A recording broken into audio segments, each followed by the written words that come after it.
When did you first realize your own parents never truly saw you as a person with feelings and choices, but instead treated you like property they owned and controlled, no matter how much it hurt you?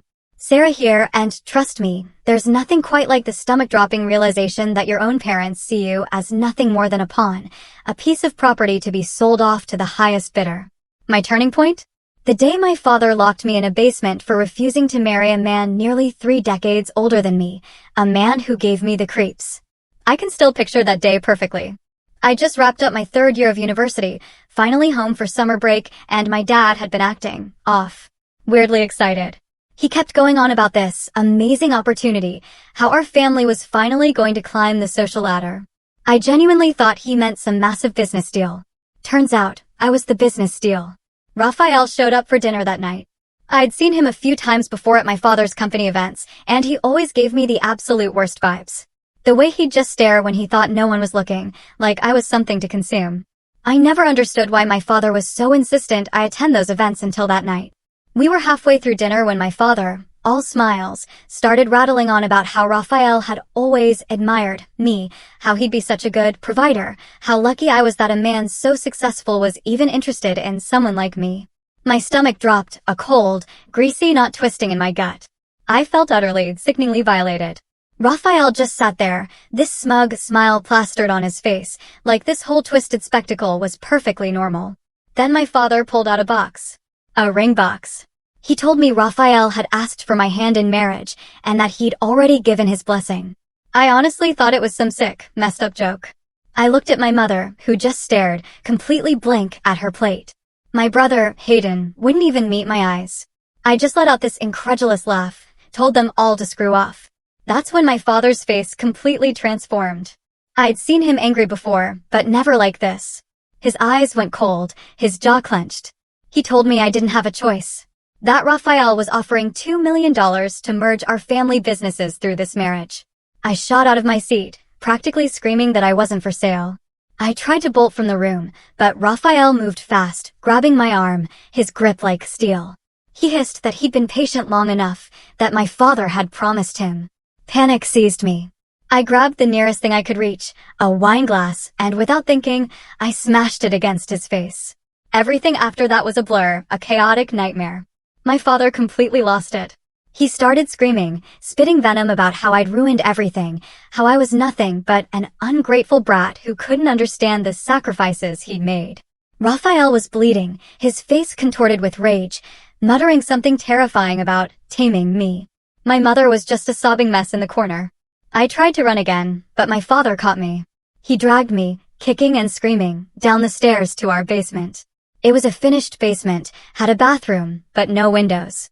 We used to use it as a rec room before my father converted it to store his precious collectibles. He threw me inside, slamming the door, his voice echoing with menace. You can come out when you're ready to apologize and accept your responsibility to this family. I heard the click of the lock. I screamed until my throat was raw. Nobody came. I spent the first few hours banging on that door, begging, pleading to be let out. My phone was upstairs. No way to call for help. My mind raced. This can't be real. They can't just keep me here. Someone will realize this is insane. But no one did. I could hear them moving around upstairs. The next morning, I heard Raphael's voice, still there, talking with my father like nothing was wrong, like the daughter of the house wasn't trapped in a cage below them. That evening, my mother finally slipped some food under the door. I begged her, pleaded with her to let me out. She just whispered that I needed to cooperate, that my father had invested everything in this deal, that our family would be ruined if I didn't agree. When I asked her, tears streaming, how she could let this happen to her own daughter, she just said, her voice flat, sometimes women have to make sacrifices for the family. Then she left me alone in the dark. By the second day, a cold dread had begun to settle in. I kept hearing Raphael's voice upstairs. Kept hearing my father discussing business with him. They were finalizing details, like I'd already agreed. It hit me then. They weren't going to let me out until I gave in. That night, my father came down. He slid some papers under the door, a marriage contract.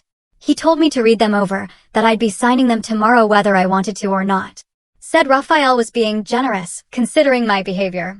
That's when he said it, his voice devoid of any warmth. You're worth $2 million to this family, and you will not ruin this deal. I sat in that dark basement, the cold seeping into my bones, realizing I'd never been a daughter to him. Just an asset. Something to trade. Property. It was Hayden who finally let me out after 48 agonizing hours. He looked absolutely terrified. Said he couldn't take it anymore, hearing me cry. He told me our father and Raphael had gone to the bank to set up the accounts for the business merger.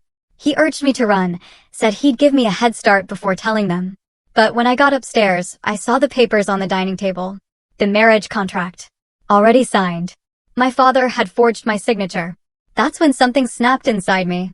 I realized screaming and fighting wouldn't work. They'd just lock me up again, maybe somewhere worse. So, when they came back, I played the part. I pretended to be defeated. I apologized to Raphael, said I'd been overwhelmed, that I understood now. The relief on my father's face was utterly disgusting. Raphael looked smug, like he'd won his prize. My mother actually hugged me, whispered, "Thank you," in my ear, as if I'd done her a favor. Only Hayden looked sick about the whole thing. The wedding was set for 3 months later. Enough time for me to plan. Those 3 months were the longest, most suffocating of my life. Every morning, I'd wake up feeling like I couldn't breathe, trapped in a house with people who saw me as something to be sold. Raphael started coming over almost every day, bringing me gifts, always jewelry, expensive, but with this possessive edge to them. Necklaces that felt like colors. Bracelets that were too tight. He'd watch me with those eyes while I forced a grateful smile. My skin crawled every time he touched me, his hand on my lower back, lingering just a bit too long. He'd talk about our future home, this mansion he owned outside the city where I'd be comfortable while he worked. Comfortable, like a pet in a very expensive cage. My father treated the entire thing like a business transaction. He'd successfully closed.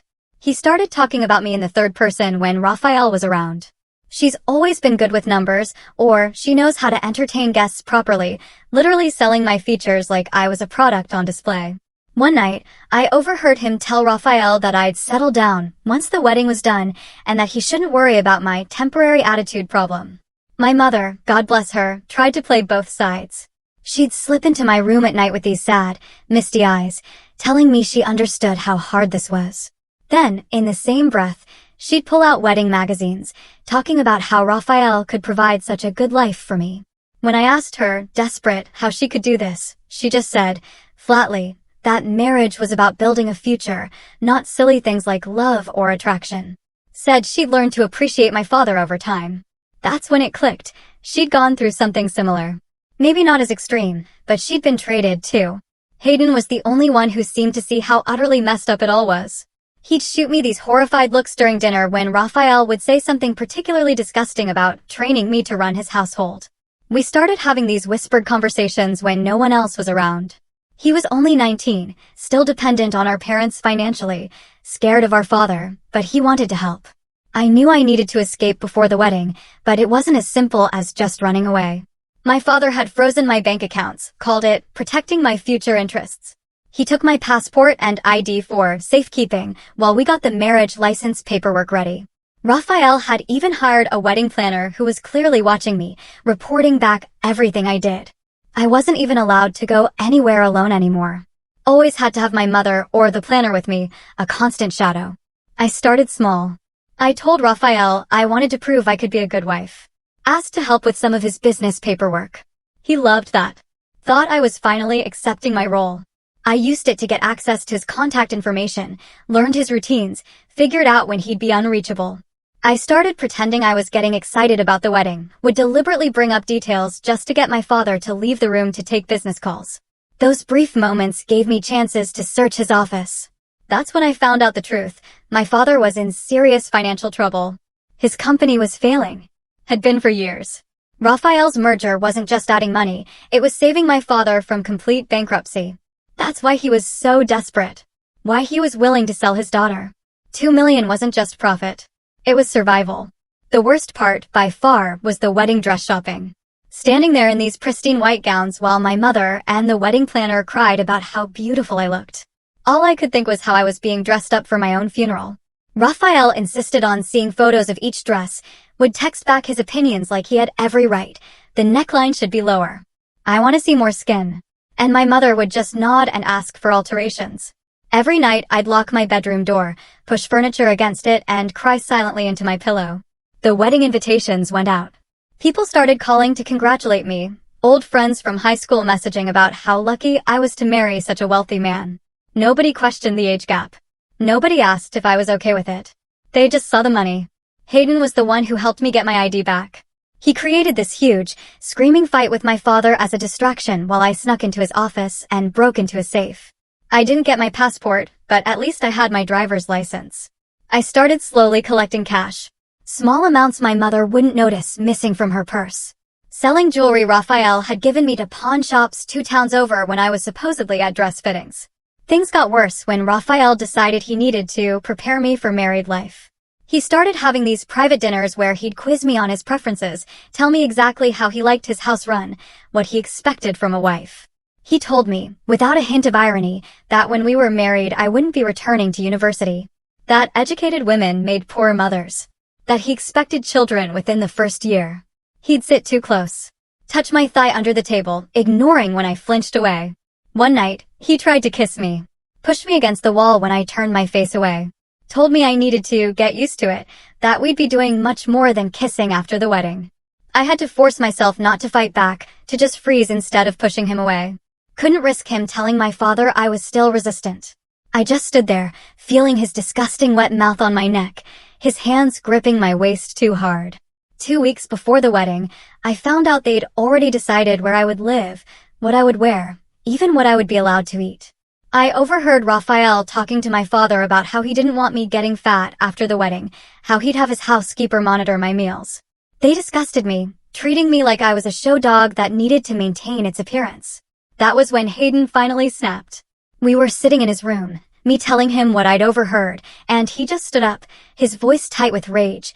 F*** this. We're getting you out. Said he had some money saved for college that he'd give me. Not much, but enough to get away. Enough to hide somewhere Raphael and my father couldn't find me. We made the plan in whispers late at night.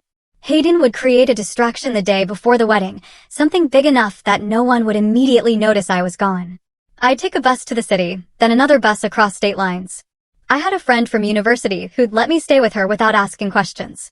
It wasn't perfect, but it was something. What we didn't count on was my mother finding the bus ticket. She was cleaning my room, something she never did, and found it tucked inside a book. I came back from another horrible lunch with Raphael to find her sitting on my bed, ticket in hand, her face white. I thought she'd run straight to my father. Instead, she just looked at me with tears in her eyes and asked, "Do you hate him that much?" Not my father. Raphael. As if that was the only reason I wouldn't want to marry a man old enough to be my father who saw me as property to be controlled. I couldn't lie anymore. I told her yes. I hated him. Hated the way he looked at me, touched me, talked about me. Hated that my father had sold me. Hated that she had let it happen. I started crying then, all the fear and disgust and rage finally pouring out. Told her I couldn't breathe when he was near me. Couldn't sleep knowing what was coming after the wedding. I thought, for one moment, she understood. She hugged me, stroked my hair like when I was little, whispered that she was sorry. Then she said, her voice barely audible, "But you'll learn to live with it." And, just like that, something inside me broke. Realized she wasn't going to help. That in her mind, this was just how the world worked. Women were traded, used, controlled. They adapted. They survived by giving in. She didn't tell my father about the ticket. But she started watching me constantly. Wouldn't leave me alone with Hayden. Told the wedding planner to check my bags whenever we went out. My one potential escape route was gone. The night before the wedding rehearsal dinner, Raphael came over with papers. More contracts. Business agreements between him and my father. I heard them talking in the study. Raphael saying he wanted everything finalized before the ceremony. My father agreeing, sounding relieved, grateful even. I stood outside that door, listening to them discuss the terms of my sale. Raphael saying he'd transfer the first $1 million upon signing the marriage certificate. The second would come after I had proven myself a good wife for 6 months. They had metrics for this. Actual written criteria for how I would be evaluated: obedience, availability, appearance, fertility. I went back to my room and threw up. Sat on the bathroom floor shaking, realizing I was out of time, out of options. In less than 48 hours, I would be legally bound to this man. Would be taken to his house where no one would hear me scream, where I would be trapped completely. That night, I made a new plan, a desperate one. If I couldn't escape, I'd have to make Raphael back out. Make him decide I wasn't worth the investment after all. The rehearsal dinner was at this incredibly expensive restaurant Raphael had rented out completely. All his business associates were there. People from my father's company. Extended family who looked at me with either envy or pity. I sat next to Raphael at the main table, his hand constantly on my knee under the tablecloth, squeezing whenever I shifted away. I waited until everyone was there, until all eyes were on us. Raphael stood to make a toast, talking about how excited he was to welcome me into his life, how grateful he was to my father for entrusting him with his greatest treasure. That's when I stood up, looked around at all those faces and said, in the clearest voice I'd ever managed, I need everyone to know that I'm being forced into this marriage. That my father locked me in our basement for 2 days when I refused Raphael's proposal. That he forged my signature on the marriage contract. That Raphael is paying him $2 million to marry me against my will. The room went completely silent. Raphael's face twisted into something terrifying. My father half rose from his chair, face purple with rage, but I kept going. I told them everything. How Raphael talked about training me, the criteria for being a good wife, how they'd taken my documents, controlled my movements, planned out every aspect of my future without my consent. I finished by looking directly at Raphael's business partners and saying, is this really the kind of man you want to be associated with? Someone who has to buy a wife? Who locks up women who say no to him? My father was across the room in seconds, grabbing my arm so hard it bruised instantly, hissing that I needed to shut my damn mouth. Raphael was trying to laugh it off, telling everyone I was emotional about the wedding, had cold feet, but I could see it in people's faces, the shock, the discomfort. Some of the women looked physically ill. One of Raphael's older colleagues was staring at him with undisguised disgust. My father dragged me out of the restaurant. Practically threw me into the car. The entire ride home, he didn't speak. Just this terrible, terrifying silence that was worse than any of his yelling. My mother was crying. Hayden looked both incredibly proud and scared out of his mind. When we got home, my father grabbed me by the hair, dragged me toward the basement door, screaming that I'd ruined everything, that I'd destroyed our family, that I was nothing but an ungrateful brat who'd rather destroy her family than do her duty. Hayden tried to stop him. Actually tackled him to the ground. They fought while I scrambled away, ran to my room, locked the door. I could hear them still fighting, furniture breaking, my mother screaming for them to stop. I sat with my back against the door, heart pounding so hard I thought it would break my ribs. Didn't know what would happen now. Didn't know if my plan had worked or if I had just made everything infinitely worse. All I knew was that I couldn't take back what I'd done. Couldn't unsay those words. My phone started blowing up. Texts from Raphael, each one more threatening than the last, calling me a lying bitch, saying I would regret humiliating him. That no one made a fool of him and got away with it. That he would make sure I had nothing and no one when he was done with me. Then my father started pounding on my door. I could hear the wood splintering as he threw his weight against it, screaming that he would kill me himself before he let me ruin everything he'd worked for. I spent that night barricaded in my room, listening to my father rage through the house. He'd stopped trying to break down my door after Hayden called the police, but I could hear him downstairs smashing things, screaming about ungrateful children and family loyalty. My phone kept buzzing with texts from Raphael, threats mixed with bizarre attempts to salvage the situation. One minute he was saying he'd destroy me, the next offering to forgive me if I apologized publicly, like I was the one who'd done something wrong. The police came, talked to everyone. My father somehow pulled himself together, told them it was just a family disagreement about wedding stress. They didn't even ask to speak to me separately, just accepted his explanation and left. Classic useless cops. Saw a nice house in a good neighborhood and assumed nothing truly bad could happen here. Hayden slept on the floor outside my door that night. Said he wasn't going to let anyone get to me. I could hear my mother crying in her bedroom, my father's voice rising and falling as he alternated between threatening her and pleading with her to fix this mess. Morning came, and the house was eerily quiet. I was afraid to come out, but eventually hunger and the need for a bathroom that wasn't attached to my bedroom forced me to unlock the door. I found Hayden still there, bleary-eyed but determined. He walked with me downstairs, keeping himself between me and any potential threat. The house looked like a hurricane had hit it. Broken glass everywhere. Pictures knocked off walls, furniture overturned. But no sign of my parents. Hayden said they'd left early, heard the car pull out around 5 a.m. Neither of us knew where they'd gone, but I had a sickening feeling it involved Raphael. I was shaking so badly I could barely hold my phone, but I needed to know what was happening. Called my mother. No answer. My father? Straight to voicemail. Finally, I texted a cousin who was supposed to be in the wedding party. She responded immediately. The wedding was still on. My parents were telling everyone I'd had a nervous breakdown, but would be better in time for the ceremony. They were lying to everyone, spinning a story where I was mentally unstable rather than being sold like property. I felt like I was going to pass out. Hayden made me sit down, brought me water, kept saying we'd figure this out, but I could see the fear in his eyes too. We were just kids, really. Me at 21, him at 19. What could we possibly do against the full force of our father's determination? That's when Raphael called. I almost didn't answer, but something told me I needed to know what he was planning. He told me he'd spoken with my father, that they'd come to an understanding about my outburst. Said he was still willing to go through with the wedding because he understood that women sometimes get emotional. Then his voice changed, got harder. Said if I didn't show up tomorrow, properly apologetic and ready to be a good wife, he would make sure my father lost everything. Would make sure Hayden lost his college fund, his future. Said he had enough influence to destroy our entire family. I spent the next hours in a panic trying to figure out what to do. Couldn't run. Had nowhere to go. No money. And now Raphael would be watching for that. Couldn't stay. My father would literally drag me to that altar if he had to. Felt completely trapped. Hayden and I were still trying to come up with a plan when our parents came home. My father looked different.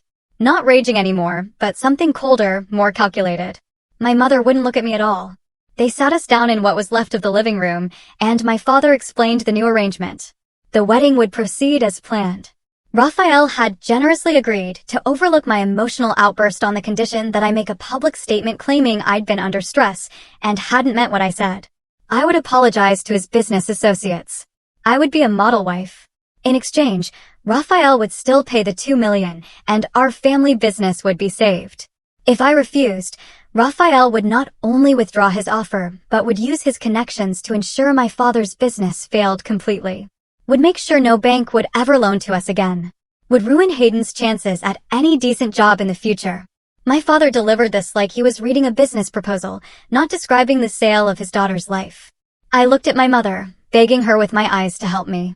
She just stared at the floor and whispered that sometimes sacrifices had to be made for family, that I needed to be strong, that I would adjust eventually. That's when I truly understood. There was no escape, no help coming. No one who would stand up for me except Hayden, who was as trapped as I was. I felt something crack inside me. Not breaking, but hardening. I realized that if I was going to survive this, I needed to stop hoping for rescue and start thinking differently. I told my father I needed time to think. He looked suspicious, but said I had until morning to come to my senses. Warned me not to try running again.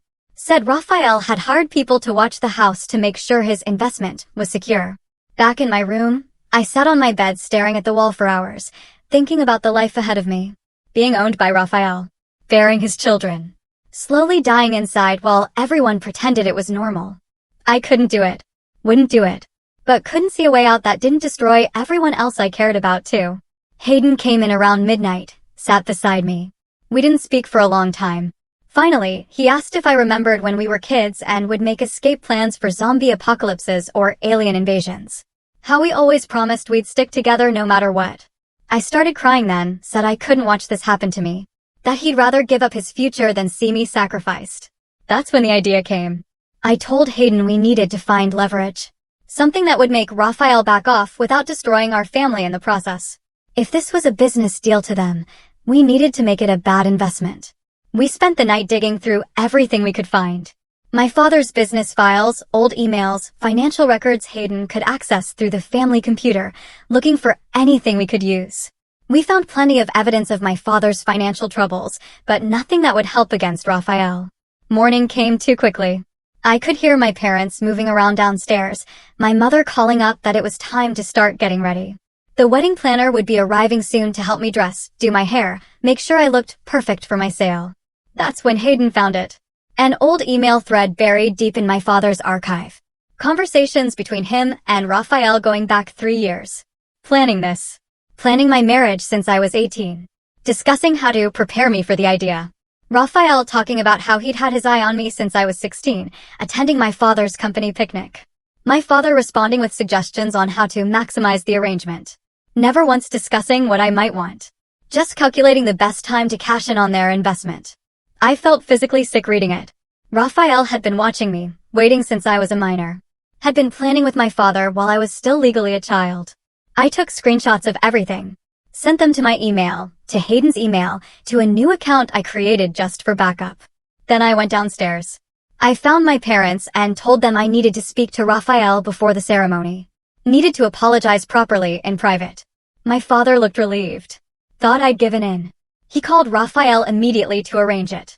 Raphael arrived looking smug, like he'd won. My father left us alone in the study, the final courtesy before delivering me to my new owner. As soon as the door closed, Raphael's facade dropped. He told me he was going to make me pay for every second of embarrassment I'd caused him. That once we were married, I'd learn exactly what happened to disobedient wives. I just looked at him calmly and showed him the emails. I watched his face change as he realized what I had. I told him if he didn't walk away from this wedding, from our family, completely, these would go to every business associate he had, to the press, to anyone who might be interested in knowing he'd been planning to acquire a teenage girl through her father. It might not be technically illegal since nothing happened while I was underage, but it would destroy his reputation. No one would do business with him again. He tried to grab my phone. I stepped back, told him it was already backed up in multiple places. That Hayden had copies, too, with instructions on what to do if anything happened to me. For the first time, I saw real fear in his eyes. I demanded he call off the wedding, return any contracts my father had signed, walk away completely. He tried to argue, to threaten, but I just kept my finger hovering over the send button on an email address to his entire contact list. Finally, he broke. Agreed to everything. I watched him leave. Still couldn't believe it had worked. My father came in moments later, face ashen. Raphael had told him everything was off. No merger, no money, no wedding. He lost it. Started screaming at me, saying I destroyed our family, asking what I'd done, what I'd said to make Raphael back out. I just looked at him. This man who had raised me, who had taught me to ride a bike and helped with my homework, and then tried to sell me like livestock, and I felt nothing but pity. I told him I knew about the emails. Knew he'd been planning this for years. I saw the shock on his face, then the calculation as he tried to figure out how to spin this, how to justify it. I cut him off before he could start. I told him he had a choice to make. He could let me go back to university, to my own life, or I could send those emails to everyone, could destroy his reputation the way he'd nearly destroyed my life. My mother was crying in the doorway, Hayden standing behind her. My father looked at them, then back at me. Asked why I was doing this to him, like I was the one hurting him, like he was the victim here. That's when my mother finally found her voice.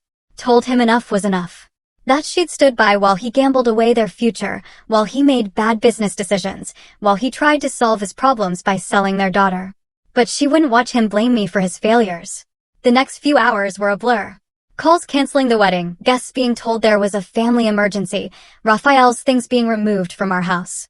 My father locked himself in his study, wouldn't speak to any of us. My mother moved silently through the house, looking both relieved and terrified about what would happen next. That night, I packed my things. I couldn't stay there anymore. Hayden helped me load my car, made me promise to call when I reached my friend's place, hugged me so tight I could barely breathe. My mother stood in the driveway watching, tears streaming down her face. She said she was sorry, that she should have protected me, that she'd been weak. I couldn't forgive her yet, but I told her maybe someday. My father never came out to say goodbye. I could see him watching from his study window as I drove away. Don't know if he was angry, ashamed, or just calculating his next move. Didn't care anymore. It's been 6 months since then. I'm back at university, finishing my degree. My father's company eventually failed. Turned out Raphael made sure of that. His final act of revenge. My parents had to sell the house, move to something smaller. My mother calls sometimes, trying to rebuild some kind of relationship. My father never does. Hayden moved in with me. Transferred to a college nearby. Says he couldn't stay in that house after everything that happened. I still have the screenshots, just in case Raphael ever decides to try again. But mostly, I try to focus on building a life that belongs only to me.